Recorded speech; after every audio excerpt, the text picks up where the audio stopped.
Kita minta ampun jika ada kesombongan di hati, ada keceplosan kalam yang tidak pantas. Kita minta ampun kepada Allah SWT. Baik, jadi kalam saya tadi nggak usah masuk ke hati ya. Ya, kalau ada yang tersunggung, kita masuk ke muqaddimah tasawuf sebelum masuk ke hikam yang pertama. Tasawuf, jika fikih objeknya adalah hukum fisik,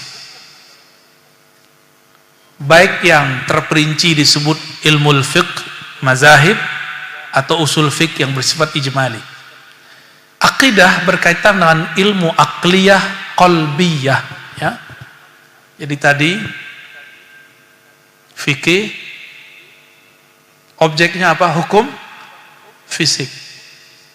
Maka fikih gak ada urusan dengan hati orang. Fikih tidak mengurusi sholat khusyuk. Fikih tidak mengurusi hati benci, hati iri. Maka jangan heran ada hafiz Quran, irinya gak tanggung-tanggung. Jangan heran ahli baca kitab kuning, hasadnya Masya Allah. Ya, tasbihnya panjang. Tasbih itu kan bab fikih, bukan bab tasawuf. Sanad tasbih, ahli fikih, ahli hadis. Zikirnya, kalau punya teknik, baru masuk ke thariqat. Kalau nggak ada tekniknya, masuk ke fikih semua. Jadi jangan ketipu dulu, ada orang bawa tasbih sufi, belum tentu. Siapa tahu dia suka film Korea. Hukum fisik. Ya, ini hukumnya hukum fisik. Hukum fisik ngomongnya apa? Kalau kita belajar fikih ada sah, batal. Betul. Kalau status sunnah, bid, nah ini lagi viral nih si SB. Sunnah dan bid'ah, ini yang lagi rame. Sunnah bid'ah sebenarnya bukan core-nya fikih, tapi usul fikih. Dan konyol sekali ketika ada yang bertanya, apa hukumnya Ustadz? Ustadznya ngomong hukumnya bid'ah. Ani mau tanya sama antum, di kitab ada nggak hukum namanya bid'ah? Hah? Hukum cuma 5, bener? Apa aja yang 5? Kok ada sunnah sih? Mana ada hukum namanya sunnah? Berarti usul fikihnya 5 semua nih. Ini ustadz kalau ngomong hukum sunnah, kacau itu. Hukum pertama apa? Wajib. 2, mustahab atau mandub, gak ada sunnah. Sunnah itu nanti belakangan, fuqaha mutaakhirin. Coba cari lagi deh kitabnya. Waraqat, ketemu gak hukum namanya sunnah? Baru fikih-fikih hadarin mutaakhirin menyebutkan hukumnya ini boleh disebut nafilah, sunnah, tatawwu. Itu mutaakhirin, tapi itu istilah gharib. Ya, anqarahu ahlul mustalah. Enggak diterima oleh ahli istilah. Jadi kalau kita ditanya orang secara ilmu, bukan secara awam. Kalau orang awam nanya hukumnya apa Pak Kiai ajengan, kita jawabnya sunnah, boleh. Tapi kalau ngomongan sesama guru, saya kan juga guru di pesantren, ya. Sama-sama guru kita, beda nasib aja. Satu jadi wali kutub, satu jadi wali YouTube. Antum wali kutub ya, kutub utara sama selatan. Tapi nggak ada namanya sunnah bid'ah, itu status amalan ini. Jika tidak ada dalil yang menyokongnya, maka dia tidak dianggap dalam syariat, disebut mengada-ngada. Jadi itu sebuah jinsiyah, kelamin lah kira-kira begitu, bukan sebuah hukum. Dan anehnya ustadz-ustadz yang katanya ngaku ahlu hadis, tamatan Timur Tengah, itu kalau ngomong hukumnya bid'ah, ya salam, ente nyantri aja lagi di Mual Muhajirin, ya gak? Ini aneh bagi saya orang-orang begini, ya salam. Kita mau ngomong apa kepada orang yang sudah bergelar macam-macam di belakangnya, ya? Ada lulusan LC, lulusan Ciputat, tuh teteh semuanya ustazah LC semua, lulusan Ciputat. Ini namanya apa nama tempatnya? Pakai C juga? Enggak. Oh, Cipasung, LC juga dong. Lulusan Cipasung. Lulusan COVID juga ada. Oh, berarti antum mau S2 ntar, Magister COVID, MC.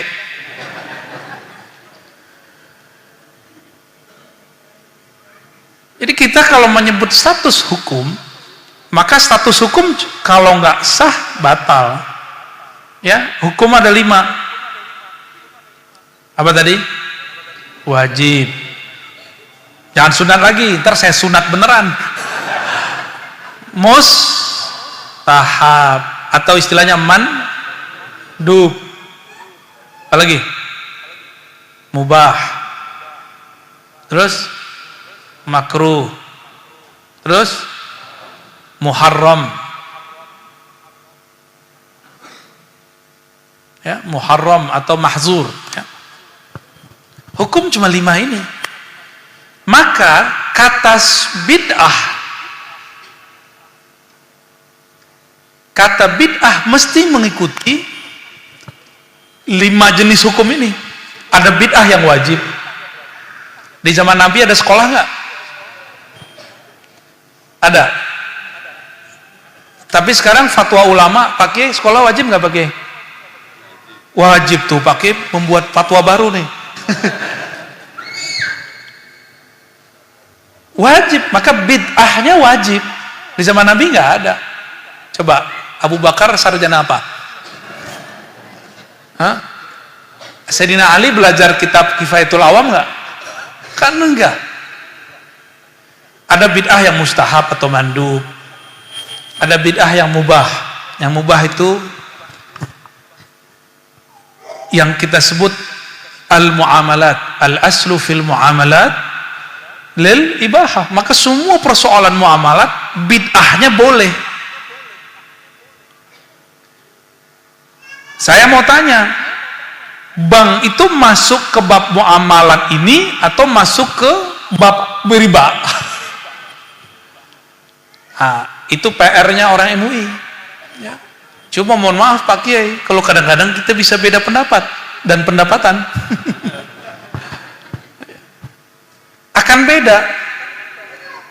akan beda terus. Dan orang MUI yang mengharamkan bank konven, kita cek kartunya ada juga Mandiri, kadang-kadang ada BCA. Ya, teman-temannya Pak Kiai, benar gak Pak Kiai? Komisi fatwa lagi, Masya Allah. Ada bid'ah yang makruh, ada bid'ah yang haram. Yang kemudian jadi concern kita itu yang haram ini. Kalau bid'ah haram baru kemudian kita pecah. Bid'ah haram itu ada fi umuril aqaidiyah, ada fi umuril fiqhiyah, ada fi umur at-tasawuf, ya, as-sufiyah.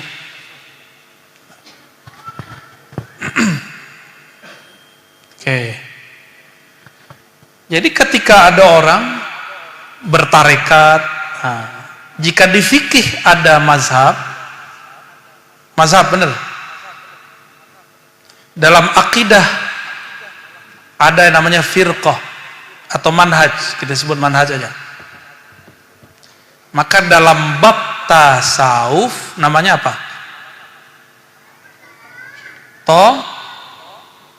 Thariqah. Sama kan artinya? Mazhab tempat pergi, manhaj tempat jalan, thariqah tempat lalu, sama aja kan? Sama nggak artinya?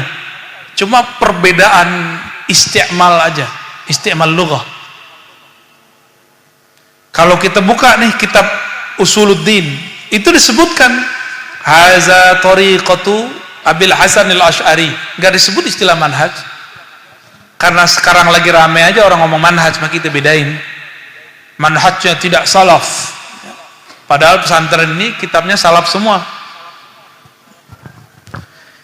Jika berfikih mesti ada mazhabnya, belajar akidah mesti ada manhajnya, belajar tasawuf mesti ada thariqahnya. Gitu ya, mesti ada thariqahnya. Tentu berbeda antara thariqah santri guru dengan thariqah orang awam. Orang awam tuh maunya langsung zikir, wiridan, ijazahan. Kalau guru santri maunya kitabnya apa, ada di mana amalan ini. di kitab bagian mana, bab apa. Itu perbedaan thariqahnya. Sama-sama Naqsyabandiyah, sama-sama Qadiriyah, sama-sama Tijaniyah, sama-sama Idrisiyah, akan beda hasil. Karena satu thariqatul ulama, satu thariqatul awam, akan berbeda ya. Kalau orang awam zikir supaya sakti. Kalau ada ustadz zikir pengen sakti, ente awam dalam tasawuf walaupun ahli ilmu fikih. Zikir biar haibah, tahu haibah? Biar karismatik. Ya salah. Itu punya Allah, yang nggak usah diambil. Ya. Zikir mahabbah, ada kan? Itu punya Allah, jangan diambil. Zikir supaya muslimat-muslimat tertarik. Namanya pelet, thariqat al-peletiyah. Ada mursyidnya nggak di sini? Puasa 7 hari ya salam. Itu bukan tasawuf. Tasawuf, coba mazhab, manhaj, fikih, ini semuanya untuk menunaikan din dengan perangkat fikih, akidah dan tasawuf. Adapun wirid zikir yang gunakan untuk pelet, untuk jalbur rizq, narik rezeki, itu bukan tasawuf. Tasawuf bukan itu. Zikir supaya mengisi kekuatan di tangan. Inna batsya rabbika lasyadid. Itu bukan tasawuf. Dulu saya kolektor begituan. Jadi ente punya, aneh tahu. Jangan sembunyi dari kita ya, sesama pengamal. Orang pelet saya ngerti insya Allah ya. Wah ada nih, ada sesuatu dalam dirinya nggak beres. Berarti dia nggak merasa sempurna sehingga dia perlu zikir pelet-pelet. Ya termeler, lidahnya keluar tuh. Kayak bibir begini, terus lidahnya keluar. Ya. Apalagi pakai jimat, ustadz pakai jimat, ya salah. Berhenti ente jadi ustadz. Ada yang punya jimat nih, keluarin sini. Repot. Lagi ngasih kesurupan ya. Gak usah ya gitu-gituan. Itu bukan jalan menuju Allah. Hadis sederhana aja, antum sudah tahu semua. 70.000 min ummati yadkhuluna al-jannah bighairi hisabin wala azab. Ya, Nabi ngomong begitu, ada 70.000 umatku masuk surga tanpa hisab dan azab. 70.000, sahabat Nabi 124.000. Terus kita di mana tuh? Ya, pantesan antum melet ya. Nggak masuk sih. Ramailah mereka malam itu, ada yang nggak bisa tidur, ada yang diskusi, ada sahabat yang debat, terus dia kemudian detailkan. Nabi dulu pernah ngomong begini. Gak ada satupun yang dapat. Pagi-pagi Nabi lihat mereka matanya udah merah, gak tidur. Jadi dulu sahabat-sahabat itu mereka adalah mahasiswa malam, ya, study of night, ya, bukan study ya, student of night, night student. Itu mereka orang-orang yang mencari ilmu di malam hari. Itu Nabi. Nabi sebelum pulang, nanti Nabi ngomong suatu kalimat, dan mereka muzakarahkan selalu. Pagi-pagi, Nabi tanya, kalian ribut kenapa? Kok matanya pada merah-merah semua? Apa kata mereka? Wahai Rasulullah, kami berbincang mengenai apa yang engkau sebutkan malam tadi. 70.000 yadkhuluna al-jannah bighairi hisabin wala azab. Rawahul Bukhari kan? Dulu di zaman itu nggak ada Bukhari. Ya. Bukhari baru lahir 194. Ini belum ada Bukhari, masih ada Rasulullah SAW. Lalu Nabi mengatakan, mereka adalah orang-orang yang la yastarqun, tidak minta ruqyah dan turunan-turunannya. Ruqyah, jimat, pelet, nah itu satu grup itu ya. Wala yaktawun, tidak melakukan pengobatan api. Dulu kalau ada orang pengen cepat sembuh karena luka, maka dia bakar badannya, bagian yang ini. Dan Nabi sudah larang. Kita boleh sebut pengobatan ekstrim. Ya, kalau sekarang ya mungkin kayak operasi-operasi plastik itulah ya. Oplas. Kecuali darurat. Darurat baru boleh. Dan yang terakhir, wa ala rabbihim yatawakkalun. Mereka betul-betul berserah diri, total bulat kepada Allah. Itulah tasawuf. Sekarang orang terjebak pada ruqyah-ruqyah. Mantra-mantra. Apalagi jimat-jimat. Pengisian-pengisian energi, ya salam. Mau sampai kapan begitu? Enggak usul-usul kepada Allah. Yang tidak dihisap itu karena dia sudah nyampe langsung ke Allah. 70.000 ini nggak dihisap, nggak ada mizan timbangan, bahkan dia nggak tahu kalau ada siratal mustaqim.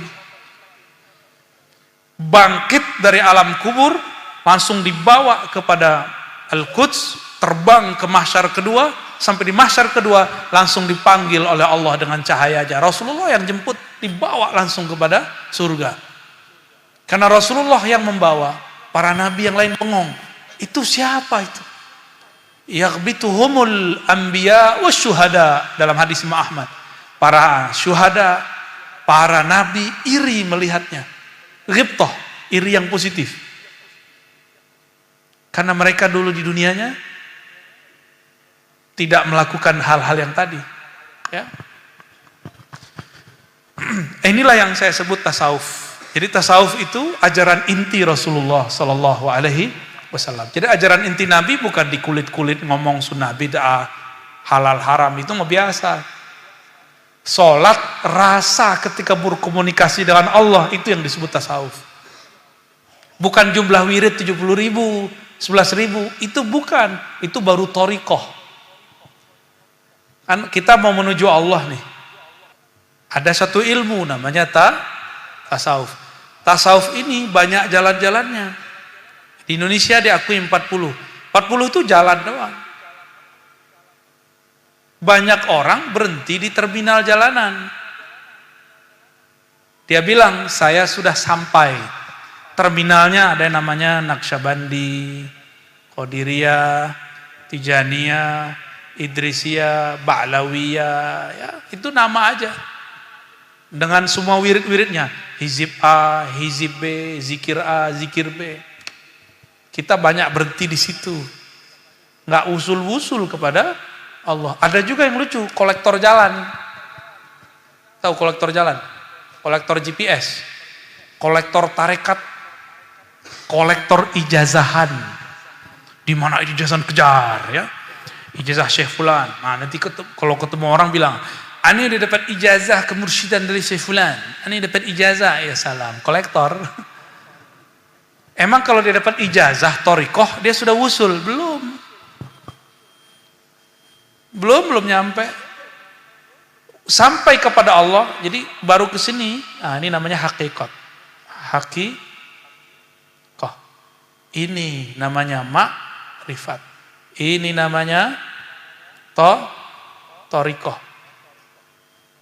Dalil-dalilnya tadi kita sebut syariat, amal-amal zahirnya syariat. Jadi seperti itu. Terus ada yang tiba-tiba nggak ngerti apa-apa ngomong, di zaman Rasul nggak ada syariat, tarekat, hakikat, ma'rifat. Kata guru aneh, kepala ente bau menyan. Nggak ngerti, uskut, jangan asal komentar. Ini dalilnya, wa ala rabbihim yatawakkalun, itu bab hakikah. Kepada Allah mereka tawakal. Maka ini disebut makom. Hakikat itu makom-makom.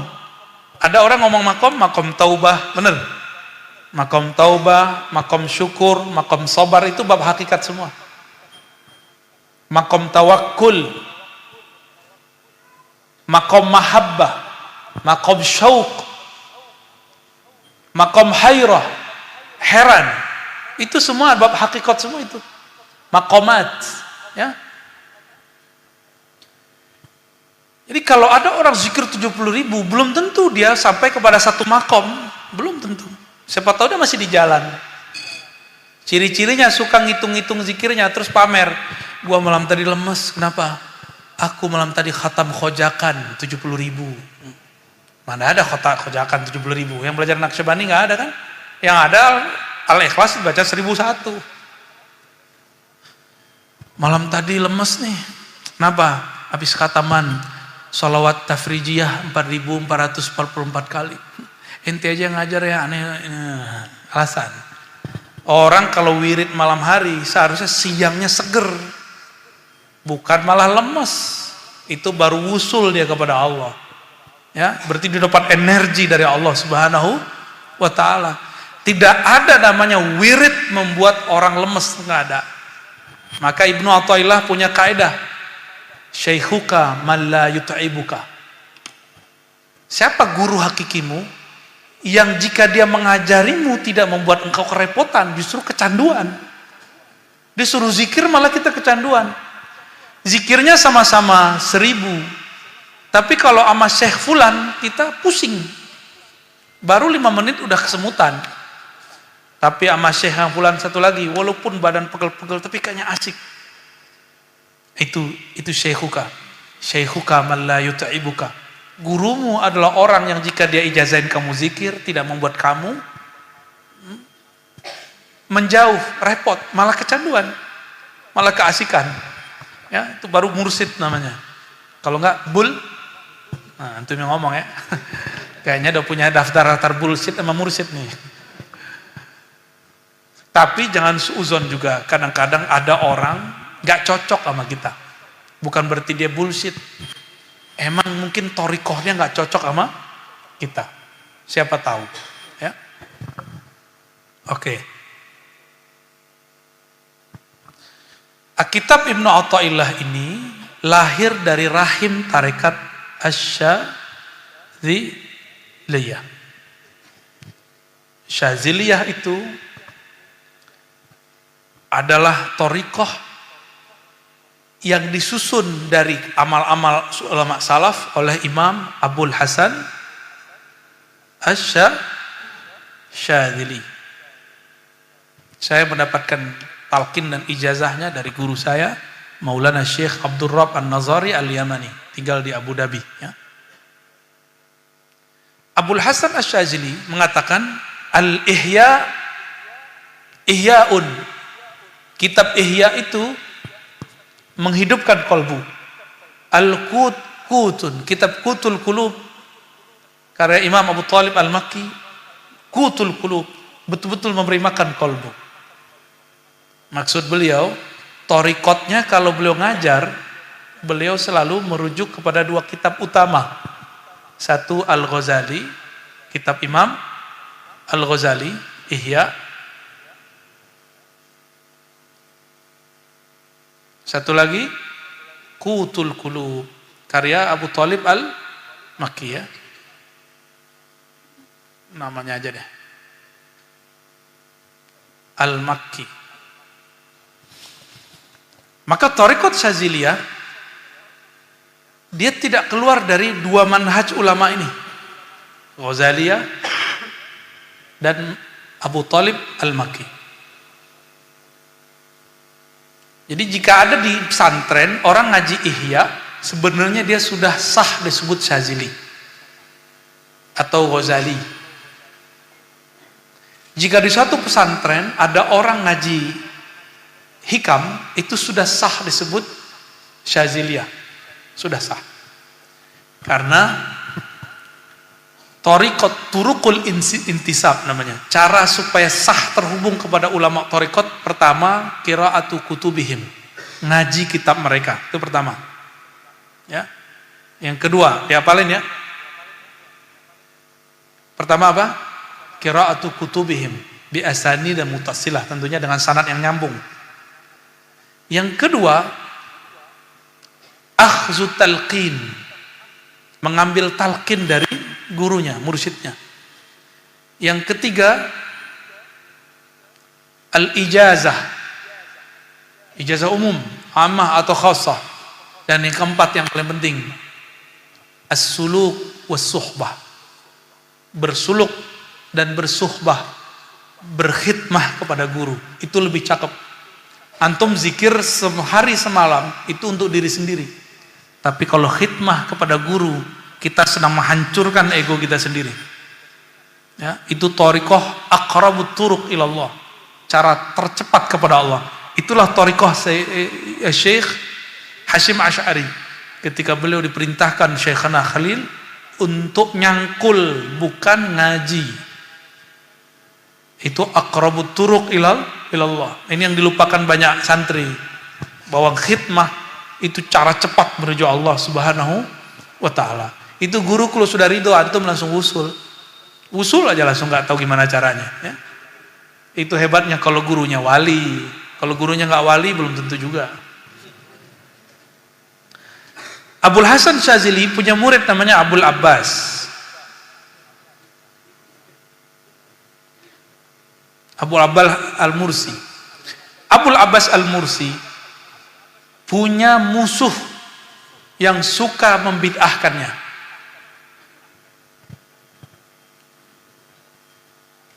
Setiap hari orang ini kalau khutbah dia mengatakan asyhadu anna Abul Abbas Al-Mursi wa syaikhahu kafirani. Saya bersaksi Abul Abbas dan gurunya Abul Hasan Asy'ari kafir, sesat gitu. Jadi dari dulu sudah ada orang-orang begitu. Jadi jangan kaget kalau sekarang kita ini dibid'ahkan, bahkan dikafirkan mereka. Datanglah laporan kepada Abul Abbas. Abul Abbas mengatakan biarkan. Cuma ngomong gitu, biarkan. Tidak lama habis itu si kiai yang mengkafirkan Abul Abbas, anaknya menikah, punya anak. Anaknya itu tumbuh dewasa, diajari oleh ayahnya, diajari kakeknya untuk mengkafirkan Abul Abbas. Tapi namanya anak muda, kalau dilarang, kamu jangan datang ke sono ya, pasti kita datang, ya enggak? Bener ya? Jadi jangan banyak ngelarang santri. Jangan bilang, kamu gak boleh jatuh cinta. Itu jatuh cinta dia. Guru aja bisa jatuh cinta, apalagi santri. Ya.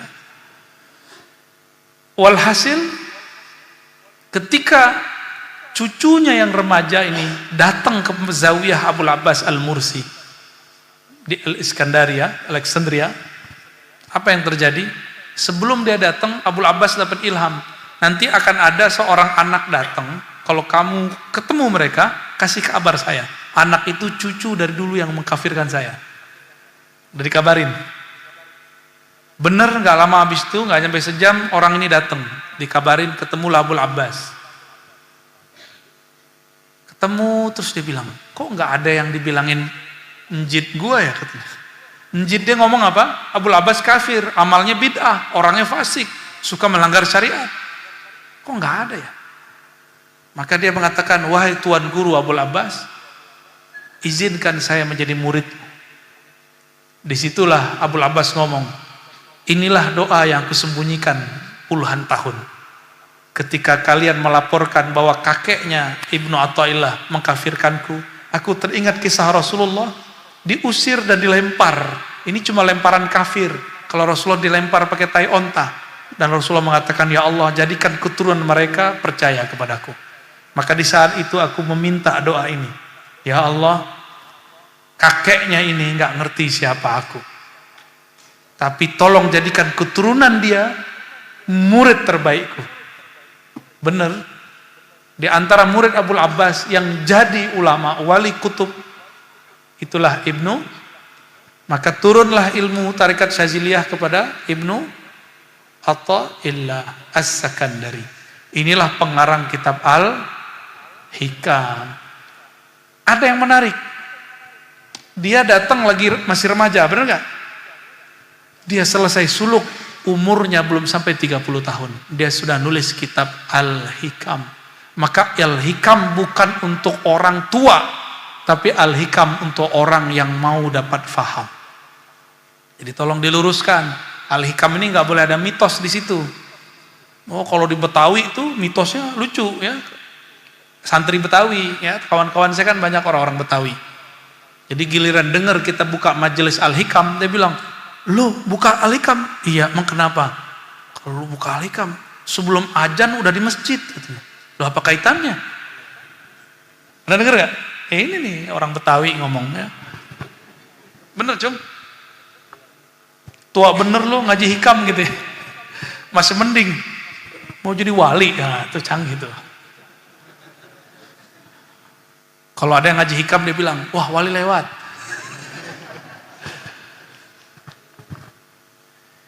Jadi Ibnu Athaillah merumuskan kitab Al-Hikam itu setelah dia selesai suluk.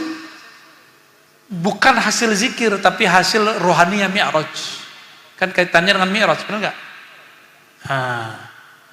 Al-Hikam itu saya sebut oleh Mi'raj.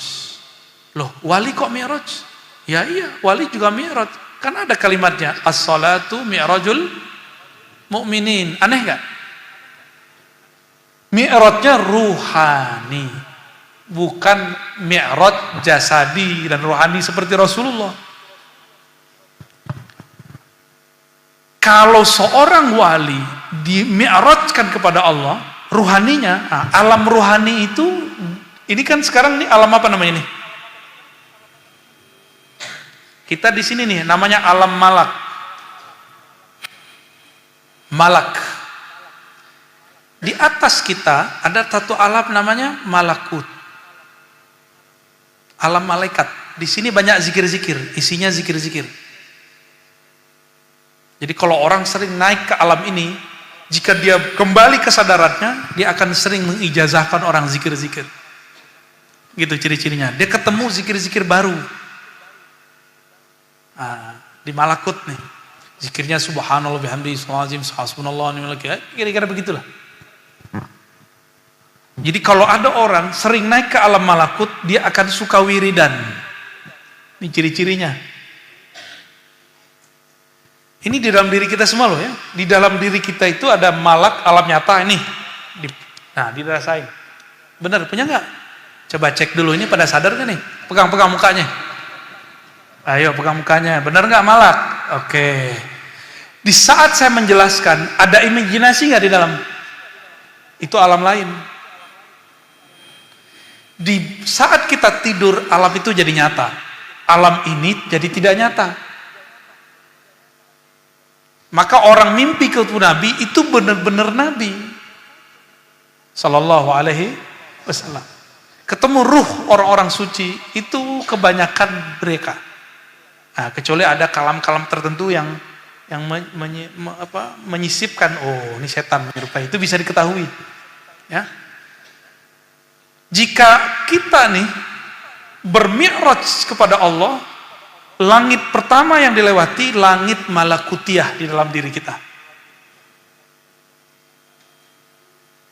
Sayyidi Abdul Hasan Syazili turun bawa wirid hasbunallah wa ni'mal wakil 450, itu habis turun dari malakut. Ada kan wirid begitu? Zikir hasballah 450, di sana angkanya 450. Maka ketika turun diajarkan begitu. Kalau dia nak naik lagi ya, ini ada namanya alam Jabarut. Jabarut. Jabar itu boleh seperti kingdom. Kerajaan-kerajaan. Kerajaan siapa aja di sini?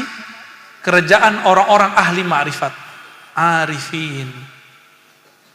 Arifin itu ada nabi, wali, dan malaikat muqarrabin. Berarti tidak semua malaikat Ini kalau di langit yang Nabi lewati, Sidratul Muntaha ini. Sini dia. Jadi malaikat muqarrabin nggak boleh lebih dari alam ini. Jadi alam yang di dalam diri kita dengan yang di sana itu kayak miniatur. Maka Nabi secara rohani masuk ke alam dirinya, secara fisik dinaikkan ke langit. Kita sholat, udah tunggang-tungging bertahun-tahun nggak ngerasain ini. Berarti belum mi'raj secara ruhani. Katanya jago baca kitab, ya kan? Nahu sorob oke, alfiah oke, hikam. Hikam ini kalam-kalam yang bukan wiridan, dia kalamnya kalam ma'rifat. Maka di sini isinya ma'rifatullah. Ma'rifat, bukan zikir, wikir, wirid, aurat. Jika ada wali bolak-balik masuk ke alam itu, dia sadar dia akan mengajarkan ilmu ma'rifatullah. Mau tua, mau muda sama. Tua nggak belajar ma'rifatullah nggak masuk. Mau kiai 1000 kali kiai, nggak belajar ma'rifatullah nggak masuk ke alam sini. Ya. Mau jenggot antum sepanjang apa, mau tasbih antum sepanjang apa, nggak ngaruh. Mau umur udah 70, 80, 90, mau 1000 tahun, tidak pernah ngaji ma'rifatullah, nggak akan pernah masuk ke alam ini. Ya. Jadi jangan terhijab oleh kitab-kitab kuning, yang kitab kuning itu cetakannya juga banyak salahnya. Benar nggak? Ibnu Athaillah naik ke Jabarut. Di situ kita sering dengar Jabal Qaf. Sering dengar nggak? Jabal Qaf di situ, Pak. Ustaz ada di Jabal Qaf di Jabarut. Huruf yang ada di dunia ada berapa? Huruf hijaiyah. Itu huruf Jabarut yang diturunkan. Makanya di Quran dibuka Al-Baqarah itu dengan alif lam mim. Alif lam mim baru zalika. Benar enggak? Saya mau tanya, coba alif lam mim di i'rab bisa enggak?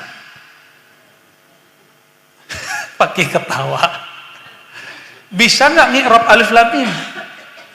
Itu jumlah mufidah atau jumlah apa?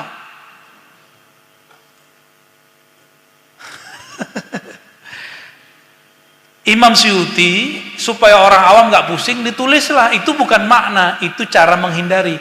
Wallahu a'lam bimuradih dalam tafsir Jalalain, benar nggak? Sekelas antum Jalalain itu cukup untuk diajarkan. Kalau sekelas antum tafsirnya harus lebih tinggi. Al-Bahrul Madid karya Imam Ibnu Ajibah, Fakhrur Razi, Mafatihul Ghaibnya, itu tafsirnya untuk para ustadz. Jalalain untuk santri. Karena Jalalain untuk para ustadz la yughni min ju'. Ya. Tapi untuk santri yusbi' min ju'. Cukup huruf yang duluan untuk santri itu. Coba lihat alif lam mim. Ada yang bisa mengi'rab? Langsung saya kasih nih. Nih kontan saya kasih. Lumayan nih, hampir 20 juta. Ada yang bisa? Cash saya kasih, ayo. Sekarang detik ini juga. Tuh kan? Nggak ada. Ini huruf dari alam Jabarut diturunkan ke bumi. Makanya orang Arab Quraisy bingung. Alif lam mim indah, tapi kok kita nggak bisa jelasin ya? Itu mereka ngomong gitu. Gimana? Di sini di alam Jabarut ini satu alif satu gunung. Gunungnya beranak-anak, ada anak gunung banyak sekali. Maka alif itu salah satu huruf rahasia yang ada di alam Jabarut. Dari situlah lafaz ahad muncul. Qul huwallahu ahad. Maka orang baca ahad di sini bergetar bukit di sana. Gunung di sana gemetar. Kalau benar ikhlasnya. Seru nggak? Seru aslinya. Cuma kalau nggak ngerti ya puyeng juga. Jadi kenapa ayat-ayat ini ada? Ini oleh-oleh akhir zaman. Di zaman sahabat nggak dibahas. Ibnu Abbas bahas, disinggung orang. Maka Ibnu Abbas mengatakan, seandainya ayat-ayat begini dan beberapa ayat mutasyabihat lain, bayantuha laqataltumuni. Kalian akan bunuh aku karena kalian menganggap ini ilmu kufur, ilmu fasik. Ibnu Abbasnya tahan-tahan. Tapi di zaman ini kita mau tanya nih, yang ngerti program, cara buat program virus pakai simbol huruf gak? Yang ngerti, coba tanya orang-orang komputer, pakai simbol huruf. Coba lihat kalau laptop kita dipasang antivirus, lihat bagian belakang itu, jadi ada satu sistem jalan, apa namanya saya lupa tuh. Kalau kita dulu nginstall, ada cara yang paling jadul, huruf-huruf semua keluar. Sekarang udah nggak begitu ya. Saking udah canggihnya kita udah lupa cara-cara begitu. Apa namanya itu? Huruf itu ilmu teknologi pakai huruf. Simbol-simbol huruf itu penting sekali. Dan Al-Quran sebelum kemajuan teknologi ini ada, sudah menceritakan tentang rahasia huruf. Ya, maka kajian huruf itu kajian ma'rifatullah. tentang ma'rifatullah isinya. Alif itu apa, lam itu apa, mim. Nah, nggak mungkin sekarang saya jelasin ya. Lain waktulah. Insya Allah ya, manas-manasin ustadz lah ya. Kalau ustadz kitab kuning udah lewat semua. Kalau kitab Jabarut kan belum baca antum. Yang udah baca kitab Carut Marut, aneh percaya.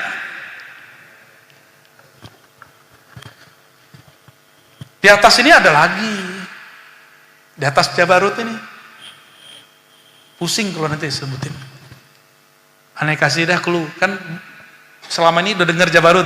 Nah, pasti baru dengar ini. Hahut. Tapi sebelum Hahut ada satu alam yang mesti dilewatin. Lahut dulu ya. Hut. Terus Hut. Tuh ada di kitab semua. Yang pernah menyinggung ini satu kitab yang dinisbatkan kepada Syekh Abdul Qadir Jilani,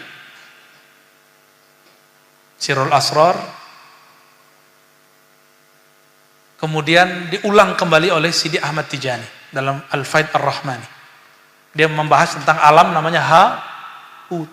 Apa itu alam Hahut? Alam ha ya. Ini bocoran nama aja deh ya.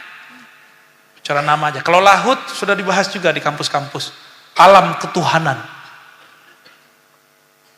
Bukan Tuhan sebagai alam, tapi alam dimensinya kepada sifat-sifat keilahian.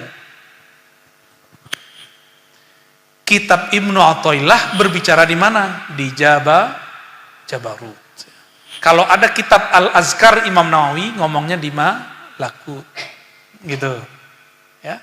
Kalau masih sibuk dengan hadis sahih tentang zikir, tidak sahih tentang zikir, dia masih di alam malak dia. Karena ada zikir pagi sore yang sahih. Ya. Benar. Zikir pagi sore yang sahih, yang di luar yang sahih bid'ah. Itu dia masih di alam malak.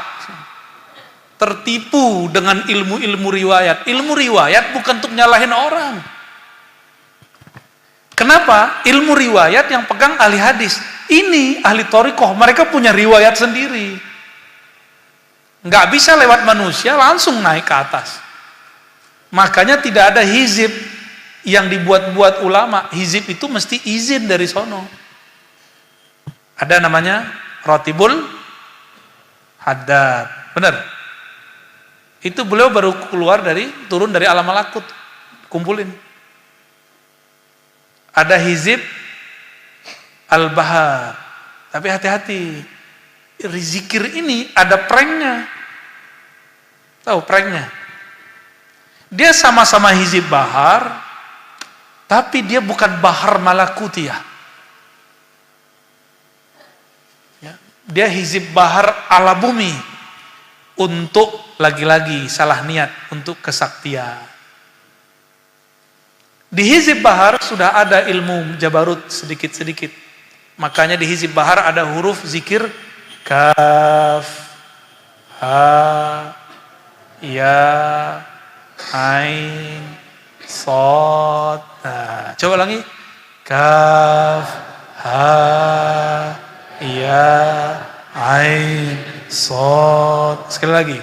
Kaf, ha, ya, ain, sod. Bulu romanya berdiri nggak? Enggak. Kalau benar baca makhoritnya pasti. Nah, maka thariqah baca huruf makhoritnya harus benar. Itu sebabnya ada thariqah syatibiyah, thariqah jazariyah, ya, terutama jazariyah. Kalau benar baca makhoritnya merinding di sini. Kaf, coba baca. Kaf, belum. Coba satu lagi. Ha, dibuka mulutnya. Ha, merinding nggak? Belum. Dibuka, lepasin kiainya, lepasin dulu. Masih bawa kiainya itu, jadi nggak bisa tembus. Saya kan ustadz. Ya salam. Ini bukan belajar makhorijul huruf, bro. Ini zikir makhluk-makhluk yang ada di alam Jabarut. Jadi mereka kalau zikir pakai huruf begini. Nggak ada zikir di situ subhanallah, subhanallah di alam malakut. Di alam Jabarut zikirnya kaf, kaf, kaf, ha, ha. Maka agama yang zikirnya om, itu sebenarnya dulu agama itu diajarkan oleh seorang rasul. Maka masih tersisa sedikit. Oh, maka saya nggak ada benci sama agama manapun, cuma ngeritik aja. Boleh dong beda, kita maki aja beda, masa sama agama lain nggak boleh beda ya? Perbedaan itu nikmat, indah, dan itu kan jalan. Antum mau milih jalan ini atau jalan itu sama aja. Dan sama, mohon maaf, antum berislam tapi sibuk dengan ritual-ritual fisik, apa bedanya dengan agama yang lain? Antum berislam tapi cuma fokus dengan yang batin-batin, fisiknya nggak diamalin. Sama dengan agama kebatinan, agama sebelah juga. Al-Islam nggak begitu. Al-Islam maunya zahir dapat, batinnya sampai. Maka tidak ada namanya hakikat bertentangan dengan syariat, nggak ada.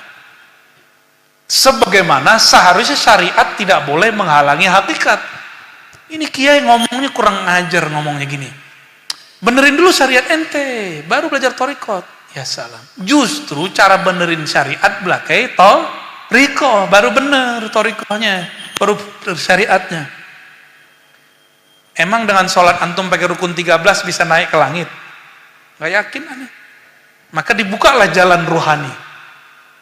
Dibukalah jalan-jalan itu. Ya.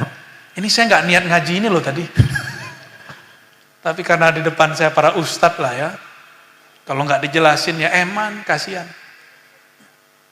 Jadi di sana mereka berzikir, ada yang satu kalimat begini diturunkan dalam Al-Quran. Kafa. Ada yang zikirnya lebih unik lagi. Ha, mim. Ada yang pakai ha, nyampe di sini ha. Itu zikir orang sana. Nah, di Hizib Bahar ada kalimat Hamim 7 kali, benar gak? Hamim, itu lagi menirukan yang di Jabarut. Kok sekarang jadi carut marut untuk kesaktian? Ya salam, kita zikir bukan untuk itu. Kita zikir untuk mendekat kepada yang maha sakti, Allah Rabbul Izzati, bukan untuk kesaktian. Kalau kita sakit ya berarti kita manusia. Nabi aja pernah kena sihir. Tenang aja kalau ente kekasih Allah, kena sihir diselamatin Allah. Kena COVID Allah sembuhkan. Kalau meninggal ya mati syahid. Selesai. Gak ada masalah. Kita mati kena COVID, mati nggak kena COVID sama aja, mati juga. Sama kan? Yang penting pulang-pulang bawa nggak ilmu ma'rifatullah. Kalau kualitas kita baru sampai alam malak, digecek sama malaikat. Ketemu malaikat Munkar Nakir, tanya, Tuhan lu siapa? Sebelum ketemu Munkar Nakir dihisap dulu. Dihisap semuanya, kopiahnya dari mana, maskernya dari siapa, satu kancing bajunya ditanya tuh, jilbabnya, itu apa namanya tuh? Bros, muka boros. Gelangnya, ditanya lama itu. Maka orang yang numpuk-numpuk rumah, numpuk-numpuk tanah, lama pertanyaannya. Belum ditanya Munkar Nakir, udah tersiksa duluan. Aneh nggak nakut-nakutin, memang menakutkan. Pernah nggak ditahan di imigrasi? Pas keluar negeri kita ditahan imigrasi, pernah? Kalau di Saudi mah biasa aja, paling diketusin. Orang Saudi ini kan sekarang kalau sama kita baik-baik, karena orang Indonesia kan paling rajin umroh. Umroh ditahan, alhamdulillah aneh bersyukur. Kenapa? Rasain lu Saudi ya. Dulu songong-songong sama kita. Kemarin umroh pertama disambut, bener nggak? Dikalungin, mentang-mentang ya. Emang begitu mereka. Di Abu Dhabi kita salamin, orang pakai baju gamis, pakai apa namanya itu ya? Apa namanya Ustaz? Ya. Batha apa sih namanya? Sumah ya, apa namanya tuh? Assalamualaikum, kita gituin. Gak dijawab, dikira kita TKI kali. Bener-bener ya, dalam batin kita bilang, tunggu aja waktu kalian. Yang kita ini kan pahlawan devisa. Umroh, saya tiap bulan, tiap pekan dulu ditawarin orang umroh gratis, dikasih duit lagi.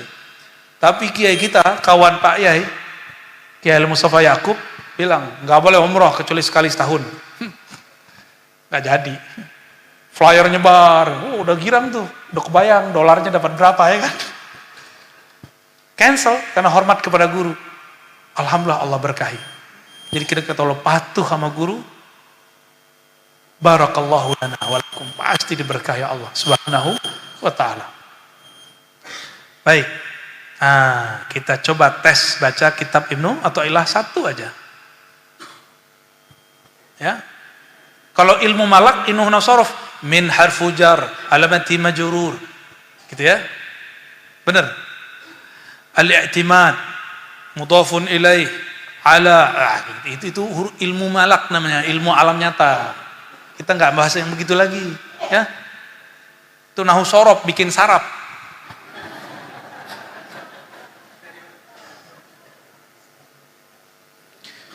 Bismillahirrahmanirrahim. Wa bisanadina al-muttasil Imam Athaillah Sekandari qadasallahu sirrahu qal min alamatil i'timadi 'ala al-'amali nuqsanur raja'i inda wujudiz zalali.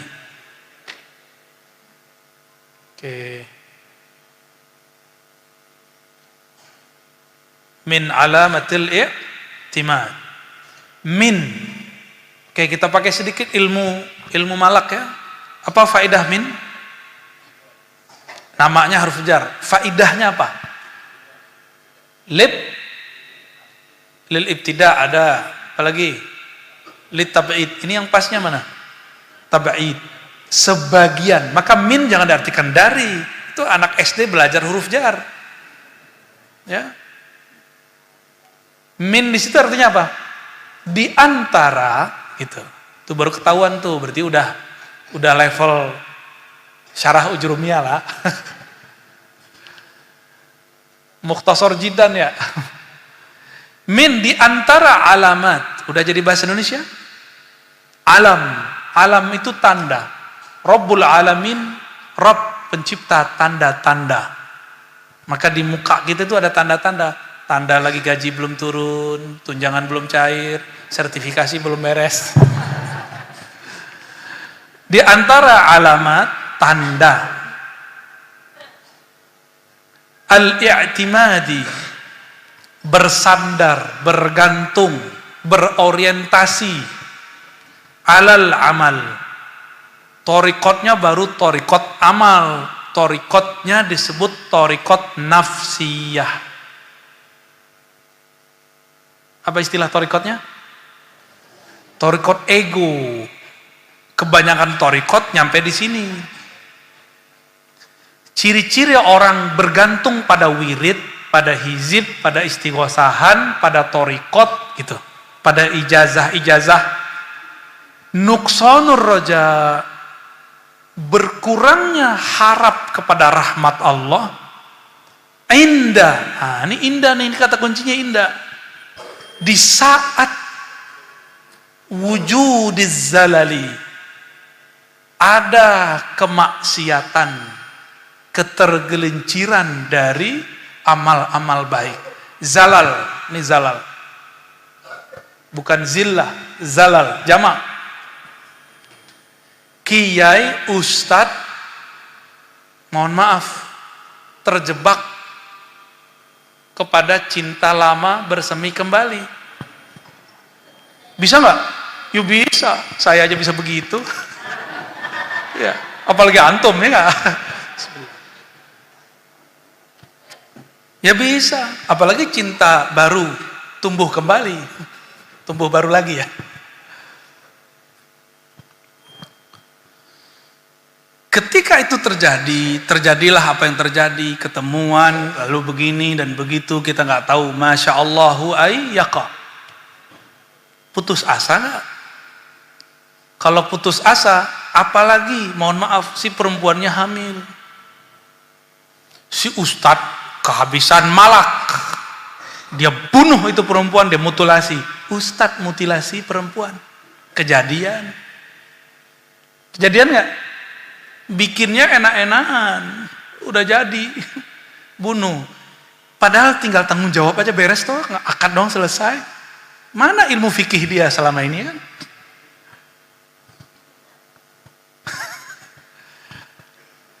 Apa yang terjadi saat dia maksiat? Zikir-zikir dia selama ini nggak bekerja. Tahajud dia nggak bekerja. Baca kitab dia nggak berefek. Karena dia baru sampai di nafsiyah.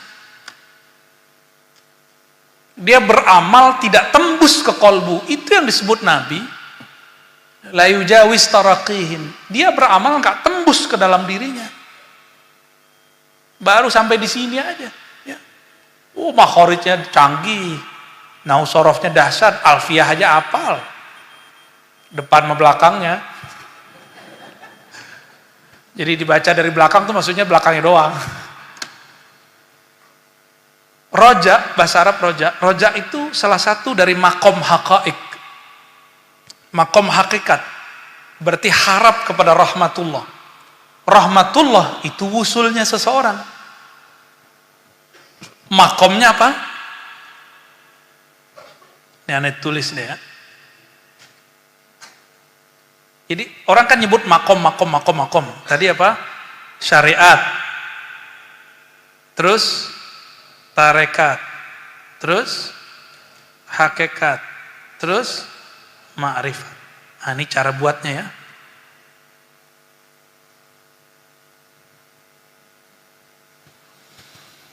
Apabila seseorang baca istighfar, astaghfirullah dalam alam syariat, lalu dia lakukan dengan teknik dari gurunya, misalnya dengan membayangkan dosa zahir, batin, ada tekniknya, atau dia baca la ilaha illallah, diambil dari pusat, turun ke dari pusar, ambil ke ubun-ubun, bawa ke, itu thariqah namanya. Thariqah di sini nih. Di saat itu muncul pemahaman, keyakinan, kita berserah diri kepada Allah, maka itu namanya makom. Makomnya apa? Tawakkul. Tawakkul itu disebut juga tauhid. Maka tauhid orang syariat beda dengan tauhid orang hakikat. Tauhid orang syariat berdebat, uluhiyah, rububiyah, asma wa sifat, ya kan? Tauhidnya Wahabi. Beda lagi ntar tauhid ahadiyah versi Ar-Razi kan, Somadiyah, pernah dengar? Itu beda lagi, itu debat aja. Di sini debat-debat nih. Tapi di makom hakikat, malam yazuk lam ya'rif. Yang nggak pernah mencoba masuk ke rasa ini nggak ngerti rasanya. Malam yazuk lam, maka disebut zauk, rasa. Ini rasa di mana? Adanya di kolbu. Adanya di kolbu. Ya. Ini kolbu semua. Tapi ingat, ini belum masuk ke ma'rifat. Belum masuk ke bab ma'rifat. Ada jalan pintasnya, yaitu al-bab al-Muhammadi, pintu Nabi Muhammad Sallallahu alaihi wasallam. Nah, kebanyakan thariqat di sini nih, yang 40 masih di sini. Kalau mursyidnya ahlul maqamat, dia akan bisa menghantarkan muridnya dari syariat la ilaha illallah kepada hakikat la ilaha illallah, tawakkul, tauhid. Puasa. Syariat puasa menahan dari terbit fajar sampai terbenam matahari. Hakikat puasa as-sabru. Makomnya puasa as-sabru, sedangkan ma'rifat puasa as-saumuli wa ana ajzi bih. As-saumuli. Di sini ada kalimat li. Li itu ma'rifatnya. Maka satu huruf lam dan ya itu ada rahasia di sini. Nah, ini belum boleh saya buka. Ya, antum kuliahnya bukan S3, S7. Ya, S7 itu namanya. Mursyid aja belum tahu, belum tentu dikasih kalau dia nggak pernah masuk ke sana. Gitu. Ini anugerah Allah, ini undangan Allah, jadi nggak bisa dibuat-buat. Ya, Allahu yajtabi ilaihi may yasha.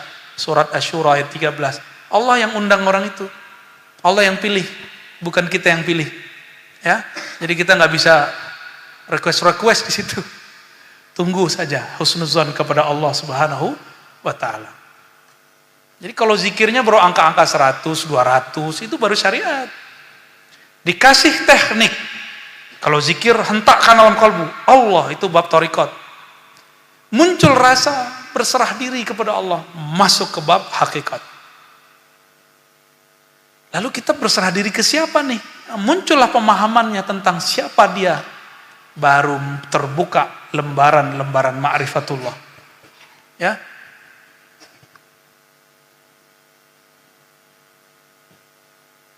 Ini baru satu hikmah ya.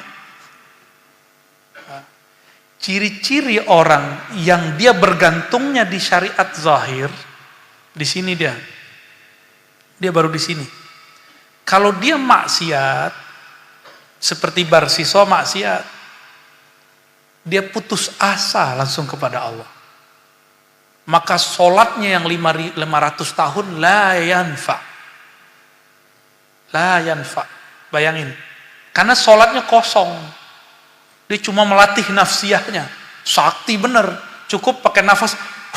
Langsung muridnya naik ke atas semua. Ya. 7 lapis naik ke atas muridnya. Saking saktinya. Maka saya nggak terlalu doyan ketemu kiai yang suka riadoh doang. Nggak. Mohon maaf. Saya senang cari kiai yang kuat ma'rifat hakikatnya. Meskipun puasanya dikit. Karena kalau beliau puasa kita nggak sanggup juga ngikutin. Mereka kalau udah puasa udah nggak kayak orang-orang. Udah kayak Ashabul Kahfi bisa puluhan tahun nggak makan minum ada. Sampai sekarang ada orang begitu. Ada hamba Allah yang dia puasa setiap hari. Nggak sanggup kita. Maka kita langsung jalan pintas aja terbang langsung ke sini, ya nggak? Nah, itu mahal ilmunya ya. Sedikit sekali orang yang Allah persilakan ke sana. Karena sangat sedikit yang mau meninggalkan sisi nafsiyahnya. Jubah-jubah kekiaian, keustatannya. Nggak laku jubah kiai ustadz kita di sono. Kopiah ini nggak laku. Doktor saya nggak laku di sono. Jadi kalau ditanya kamu siapa? Dr. Rozi. Pulang katanya. Disuruh pulang kita. Kamu siapa? Saya ketua cabang NU. Purwakarta. Nggak laku di sono. Saya pimpinan pesantren, nggak laku. Di sini ada pesantren lain, nggak laku. Ya, maka semua kita harus menemukan jalannya. Kalau nggak nanti cuma dapat nikmat Islam dan iman di dalam kubur, ihsannya belum dapat. Kita dipersilakan tinggal di rumahnya, tapi sang sahibul bait tidak pernah mau menemui kita. Tersinggung nggak? Oh, saya pernah ke suatu tempat, belum lama ini. Saya datang nggak disambut, pulang nggak diantar. Saya ngomong ke santrinya, ini terakhir aneh ke pesantren ente. Belagu amat kiai ente gitu. Nah, nafsiyah saya main, tersinggung. Padahal kalau nggak pakai nafsiyah biasa-biasa aja. Tapi saya kiaskan, ya Allah, baru di bumi. Baru di bumi kita dipersilakan diantar dikawal kemana-mana, tapi sahib ma'hadnya nggak mau ketemu. Kita jauh-jauh dari Jakarta, dia di pelosok belagu amat kan. Saya kemudian mikir, ya Allah, ini yang dirasakan orang nanti masuk surga, nggak ketemu yang punya surga. Tersiksanya bukan main. Kalau sama Allah kan nggak bisa tersinggung diusir masuk neraka. Kalau saya kan boleh tersinggung, saya diundang, ya kan? Kita diundang untuk haflahnya dia. Itu kejadian, ya mohon maaf. Ini kias, biar kita paham gimana mekanisme di alam sana. Tapi ketika saya selesai, batin kita usap, ya Allah, ampuni saya. Karena saya masih ego, masih pengen dihargai makhluk. Minta ampun juga Ar-Razi ya. Ternyata sisi nafsi Ar-Razi belum beres juga. Masih tersinggungan sama orang. Malam tadi maka ketika kita datang 1:30, Pak Yai ternyata jam 12 bangun, nanyain udah datang belum, mau nyambut. Itu saya terharu, maka saya bilang kepada yang khidmah, sampaikan ke beliau nggak usah, istirahat aja, besok aja ketemunya. Itu aja saya udah seneng.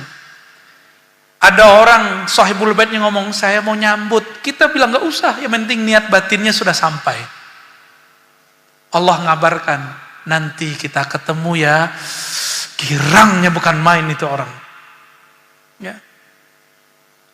Orang yang mau wafat, Allah ngomong begitu. Hambaku, ya ayat Tuhan nafsul mutmainnah.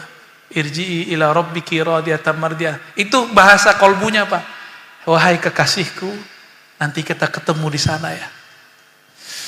Saya nggak bisa bayangkan indahnya. Ya.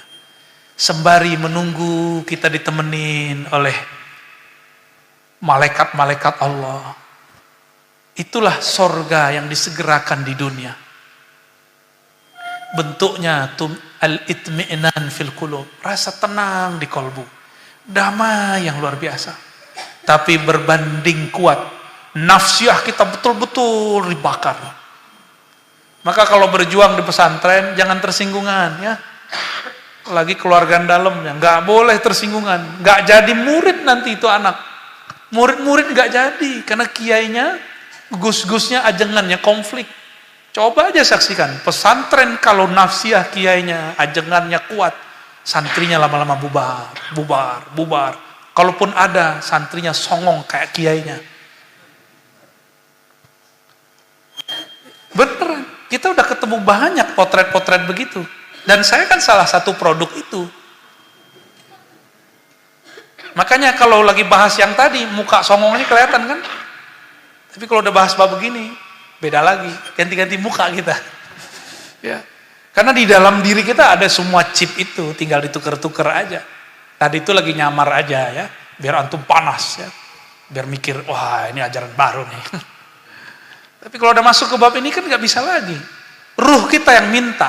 Makanya dari tadi walaupun capek, lelah, pasti nggak bisa ngantuk. Ya. Kalau yang ngantuk berarti udah lelah banget hayati.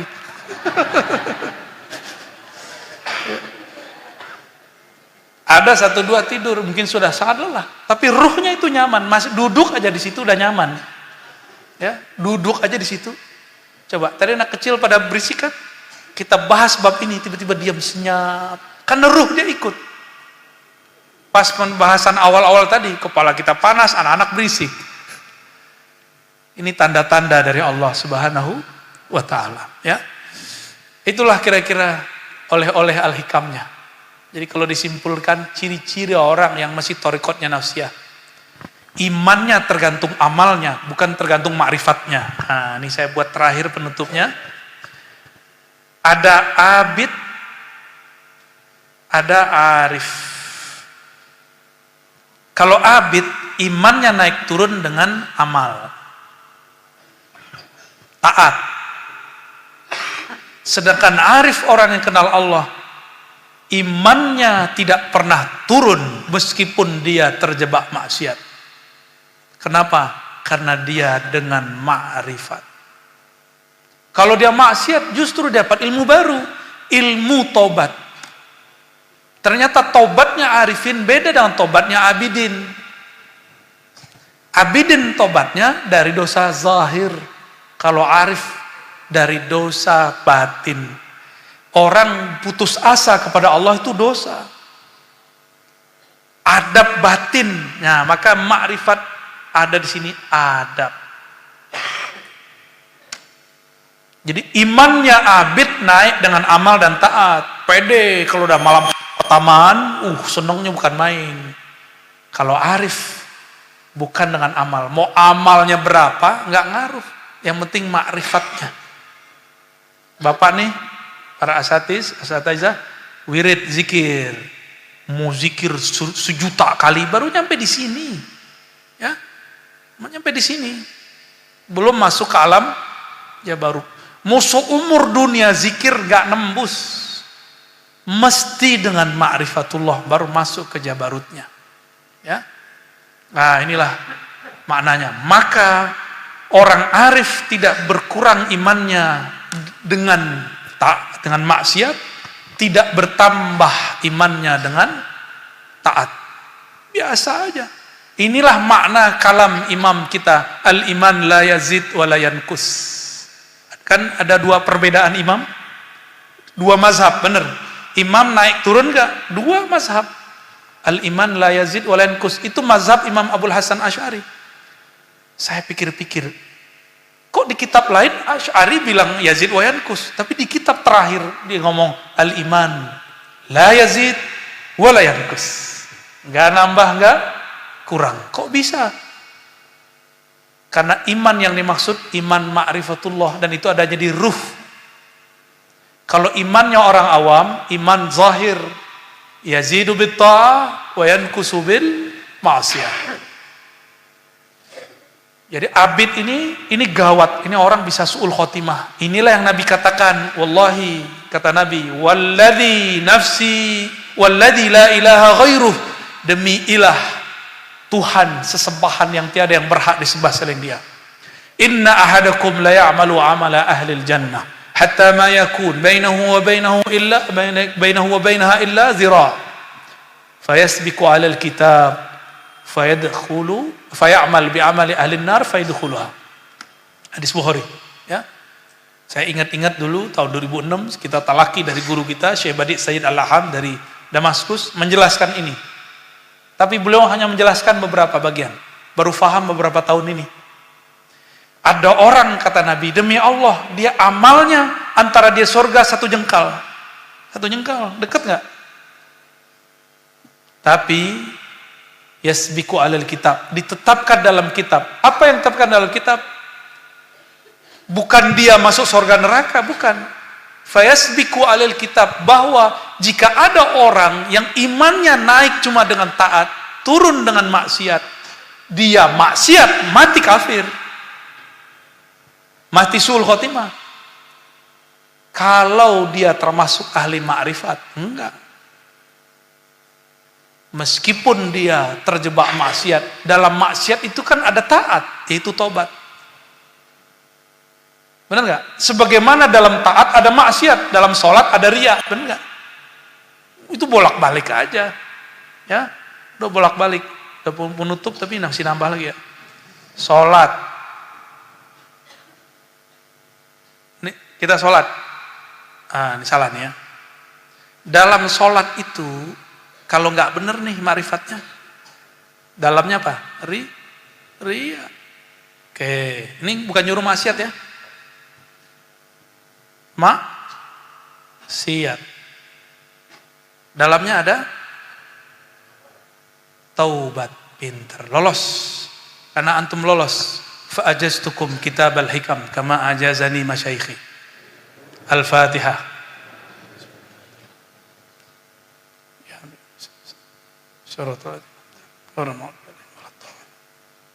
Alhamdulillah Rabbil Alamin. Boleh pakai jalur Syekh Yasin.